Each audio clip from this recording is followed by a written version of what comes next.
Hi, my name is Tyler Augustini, and what is your name? My name is Robert Ten Harkel. All right, and where were you born? Born in Grand Rapids, Michigan. All right, and what school did you go to? I went to Westside Christian School Elementary, and I went to Grand Rapids Christian High School. When did you join the National Guard? Joined the National Guard October 22, 1962. All right, and were you married at the time? No, I wasn't. Where were you living? I was living on Tamarack on the northwest side of Grand Rapids. How'd you like that? Good. Yeah. Why did you join? I joined for the reason that I felt it was good to serve our country in a way to help us in Michigan too, for like tornado duty and that type of stuff. And why did you pick the National Guard? I had friends that picked it. That's why. Do you recall your first days of service? A little bit. I actually went in October, and I didn't. I kind of postponed going into the active training. So, but I was in D-13-4 in my basic training in Fort Knox, Kentucky, and then my AIT Advanced Infantry training was in Fort Polk, Louisiana. How did you like that? How did you like your training? It was challenging, and I was an acting squad leader in squad leader training too when I got to Fort Polk. Where exactly did you go after your training? We were released from the Fort Polk, Louisiana, and we were released back to the Michigan National Guard, and we served here and did a 2 weeks training at Camp Grayling every year, and then from time to time we were called up like for tornado duty.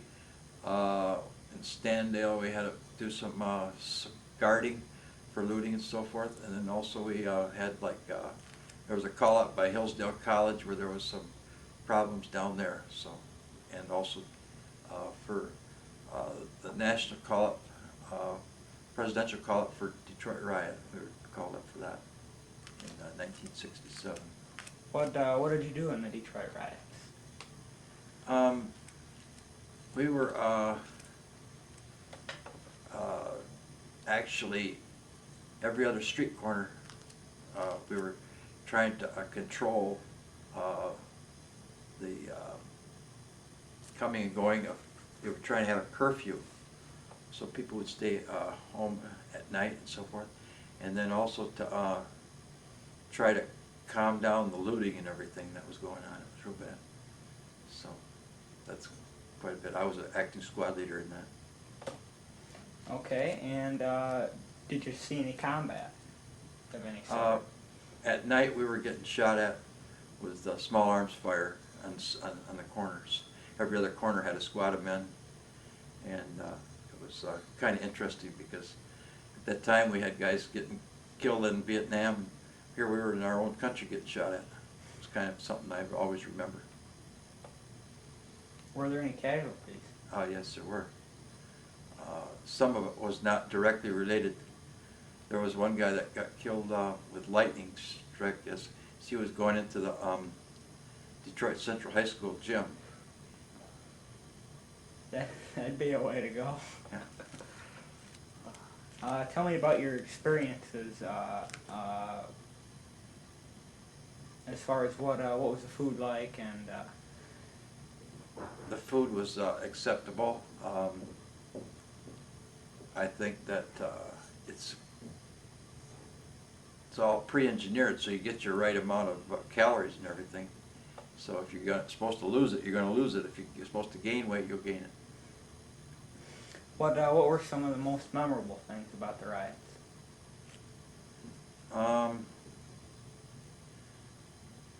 I would say that it was something, how it was all the way from downtown all the way out to 8 Mile. It's very widespread, and it was kind of sad. They were burning their own stuff. It's sad to see people burning their own stuff. Did you get awarded any medals or citations? Not from that, no. Did you stay in touch with your family during the time? No, we were pretty much, when we got deployed, we were actually 23 hours out of 24 for about the first 3 days. We were on top of it all the time, so we didn't have time to do that. Oh, that had to be quite the stress level there. Not a whole lot of sleep. Yeah. Did you keep anything special for good luck? No, I didn't.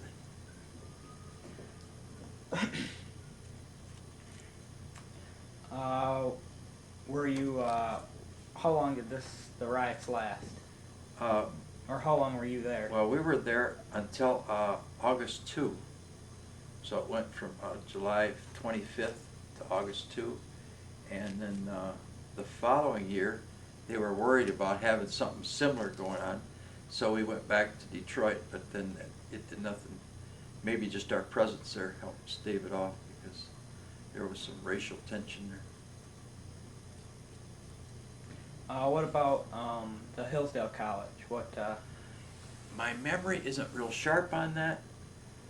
I think it might have been a strike or something at a wire factory, and we were using the Hillsdale College as a base to stay. I think that, but I'm not real.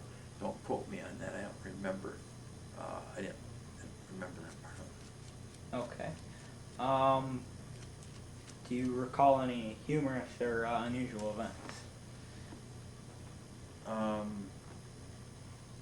One unusual event is to stand out on the corner of Pine Island Lake Road and then River Road, West River Road, and had a fire pit going in the middle of the night because we were kind of keeping a roadblock there to keep people out of the tornado zone, which was devastated by a tornado. So we had tornado duty, and that was kind of interesting because you could see there's people that take advantage of other people in a time like that, and they rob people pretty much. You know, go into somebody's house that's all strewn all over, pick their valuables up.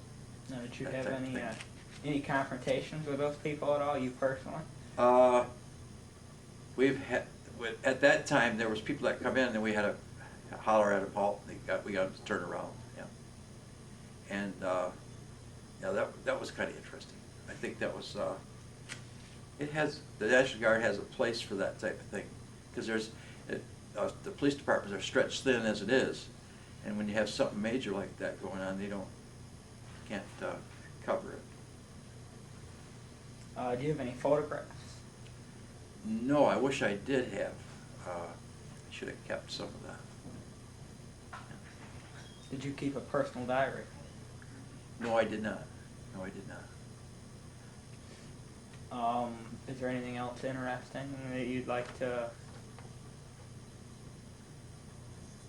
I'd like to say that the point in time that I was in, there was some of the National Guard units, I think the Kansas Guards, they were actually called and served in Vietnam. And it's similar to the times that now the National Guard is much more relied upon as an active army almost, because they don't have enough active army people. So even back then they were used somewhat, but not in areas where you had a lot of industry, in states where you had a lot of war materials being built in those states was crucial, so they kept the National Guard back. I think that's the reason. Maybe I'm wrong, but I think so. So some of the other states, they were called up, the National Guard, for duty in Vietnam. I think that was the case. And you said something about staying in Detroit and helping out with some of the materials needed for the Vietnam War. What was what I'm trying to explain there is that the manufacturing for war materials was crucial at that time, because you had the big three like Ford, GM, and Chrysler, and a lot of those plants in wartime changed over and made like Air Force jets and all the materials needed for that, and tanks, all the material needed for that, and that gave us that capability. So if you'd have a riot in a big city of Detroit, it could affect probably the war effort if you had some problem going on. Do you recall a day your service ended? Pardon, you feel offended? Do you recall the day your service ended? Recall? Yeah, August 10th, 1968 was when I got released and honorable discharge. And where were you? I think I was just home. I know I got married in 1964, so I was married at the time. Oh, so you were not married when you... When I started, I was single, and then 62, and then I got married, and then 64, I got married. 68, I got out. I was actually living in Jenison, Michigan then. Okay. Yep. How did the weeks and days afterwards go? Good. Some ways I missed it, but overall, I felt kind of good to be out too, because you don't know if you're going to get called up, and plus you got the 2 weeks in the summertime, and you had to give your time. Did you go back to work? Yes, I was working part-time most all the time. I worked doing in a printing company. Did you keep any close friendships after the service? Yeah, I was a friend of mine I had for quite a long time that lived out this way, but I don't see him much anymore. I do have a man that was in the band, the National Guard. He lives close by me right here in the project. I know him, but I don't. Otherwise, I don't have really close friends associated with that. He served then too in the National Yes, he Guard? did. Yeah, he was in the headquarters company. Yeah. Are you involved in any veterans organizations? No, I'm not.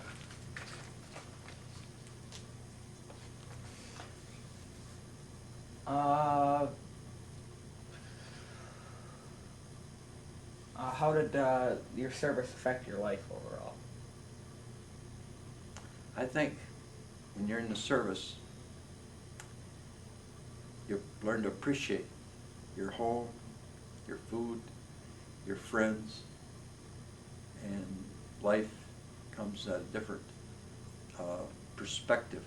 When I took AIT in Fort Polk, Louisiana, most of my squad and platoon were there because they had a choice from a judge, either go to jail or go in the Army. And a lot of judges were that way, especially in the South. They made people have a commitment to the service instead of taking jail time. And I'd say just about all of them gained by that. And I think it really changed their lives. You know. You think we should still do that? I really have not given it a lot of thought, but I think at that time it really made a difference. And people turned to give them something to be proud of in their life, and it gave them, what shall I say, a different perspective on life. I think that maybe by interacting with other people instead of going to jail in a cell and maybe getting hollered at a little bit, might be just the thing they need, yeah. Is there anything else you'd like to add? I think we should all be very thankful for the men that are serving today, for all those who give them their lives. That's what I'd like to add. All right, well, thank you very much, and I appreciate you doing this for me. Records, here it is right here. See, I was down for my physical today, and I get a once a year category 8, and you got the discharge, you get physical and drug benefit. This gives you this is for my records. had the DD 214. Here it is right here. See, now this shows your call up, see, July 24, 67. See, and that's when you're not in the National Guard, that's when you're in the Army. Then you're released back into the Army, see? August. So that's, otherwise I wouldn't have had that benefit from my Now, Army. points. What are the points there? I don't really know. I think that's something to do with, say if you were to get like your 20-year man or 30-year man, I think that's what it is, points. Yeah, that's kind of interesting. Yeah, I just kind of dug this out a bit. I organized my stuff for just records and stuff, you know. I thought that'd be kind of.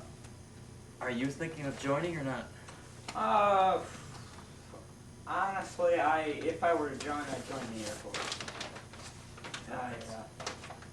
I don't know, I've always kind of liked planes and stuff like that.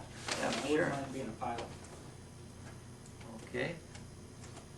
Yeah, that's the Army records right there. So in fact, you know what I could do? Be interested to keep this right here too. I made that print out. There was some problems with a little bit of racial animosity, you know, in the Detroit riot too, you know. So, they used quite a bit of force in Detroit riot. I don't know if you're familiar with that. Yeah, a little bit. And then after that, when it transpired, then they didn't issue bullets very quick. They issued us bullets. That was why we have an issue going on.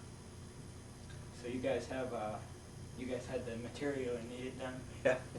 Yeah. And then you gotta be, you know, you don't want to overstep your bounds either, you know. They were, had some orders to quell it, let's put it that way. Detroit police officers are kind of callous to it, but they get that way. Oh, I bet after dealing with all those. And you know what happens nowadays is we don't have enough jails. So the police officers, for minor infractions and stuff, they arrest them one night and the next day they're back on the streets. So that's one thing why the Detroit police probably get that attitude. That was 1967. Yeah, 1967. In fact, you can do a Detroit riot Google search, and that's where I got that from. Gives you the whole history. Really interesting. They tried to quell it. One of the ball players and stuff stood on top of a hood with a bullhorn to try to quell it. See, they raided a blind pig. That's where it started. A blind pig? Blind pig, that's an after-hours drinking establishment. Okay. On 12th Street, a real bad area. And then the Detroit police raided that, see. And then somebody got shot there and stuff, so then the kind of blacks got real negative towards life and towards the police department. And then I guess that's the way it started then. Then one of the major legislators went and tried to quell it, nothing happened either. And then the president and the governor of Michigan got together, and all of a sudden the president, Lyndon B. Johnson, says, okay, if the United States government stepped in because of the importance of Detroit for United States. That's why he stepped right in. Oh, there were other riots in other cities too. Yes, there were. Yep. After that, yep, that's got the thing in there too. That was what Los Angeles was one of. Yeah, and then Grand Rapids had a little riot then too, and some other cities. Did they? Yeah, yeah. So that was kind of an interesting thing. Are you from? You said you're from Grand Rapids. From Grand Rapids, yeah. And they didn't call you to Grand Rapids. They called you. No, we were called up. They had buses ready to roll. Yep, kind of interesting. Yeah, they had 4,000 policemen, Michigan State Police. And they had 5 cars in a row with 4 police to a thing. So with the shotguns hanging out the window. Kind of like a patrol. Something to see. That's really something to see. And then now we got training to keep the lights on, but they were shooting all the lights out, you know. They've changed a lot of training after that. Use minimum force necessary. Yeah. A lot of looting then. Really Yeah, sad. didn't something Millions happen and at the- millions of dollars. The Detroit Museum there, didn't they? Yeah, it just was sad. People, what they have, when something like that happens, they lose their whole perspective. Yeah. They lose everything. It's sad. And it could happen again, too. Yeah, it could happen again.